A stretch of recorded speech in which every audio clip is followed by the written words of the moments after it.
Concerns about the security of the state's electric grid has finally got the attention of the Texas legislature. This is Thursday, May 22nd, 2025.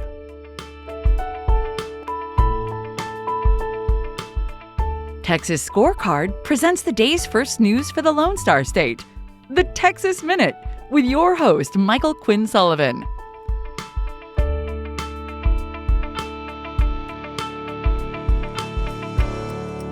Welcome into this Thursday edition of the Texas Minute. Whether you're new to the Texas Minute or been with us for a while, we'd appreciate any feedback you might offer so we can improve and refine the podcast.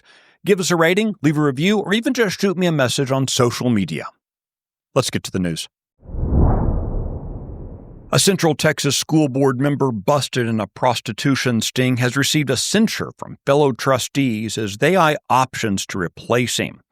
James Green is an elected member of the Calvert ISD Board of Trustees. He was arrested and charged with solicitation of prostitution during a sting operation conducted in Waco last month. In an emergency meeting, trustees voted unanimously to censure Green for conduct, quote, unbecoming to the students and staff of Calvert ISD, the community, the school board, and his oath of office. Now, it's worth noting here that Texas law doesn't allow for school board members to remove a trustee or even for voters to recall trustees. The Harris County Sheriff's Office has announced plans to begin retrieving hundreds of inmates currently housed in out-of-state facilities following a steady drop in the county jail population. Harris County officials have been spending about $54 million per year to house more than 1,200 inmates in private and public jails outside of Texas, primarily in Louisiana and Mississippi. The outsourcing began as a response to persistent overcrowding at the Harris County Jail, which has long operated above capacity. The facility is located in downtown Houston, and it's the largest in Texas and one of the largest in the United States. Staffing shortages and a backlog of unprocessed criminal cases have exacerbated the issue.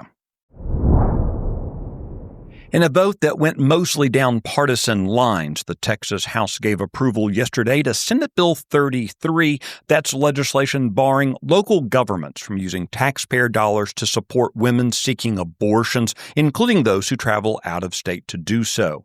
The legislation was designed to close a loophole in existing law that's been exploited by left-leaning cities like Austin and San Antonio.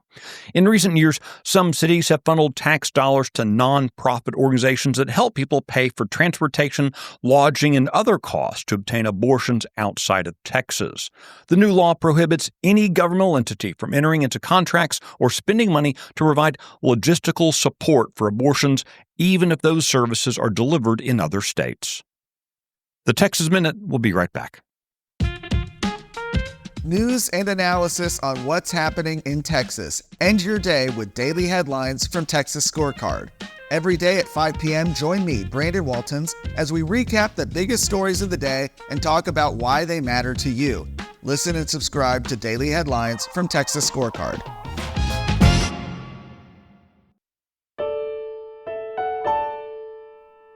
Members of the Texas House have now signed off on a measure establishing a commission that will collaborate with state agencies to improve the security of the electrical grid. The legislation was authored by Republican State Senator Bob Hall of Edgewood. It creates the Texas Grid Security Commission. If approved by the governor, the commission would fall under the state's Division of Emergency Management. It would be composed of representatives from various state agencies, power generators, and utility companies. The commission would evaluate potential hazards to the state's power grid and report them to the Electric Reliability Council of Texas. These hazards could include weather events, cyber attacks, electromagnetic threats, and even supply chain vulnerabilities. You can find the details of this story and the others mentioned today and keep up with the latest news by visiting TexasScorecard.com. The Texas Minute is produced by Nick Shepard. Today's edition was based on the original reporting of Aaron Anderson, Joseph Trimmer, Brandon Waltons, and Luca Cacciatore. I look forward to seeing you out around the Lone Star State. Have a great day.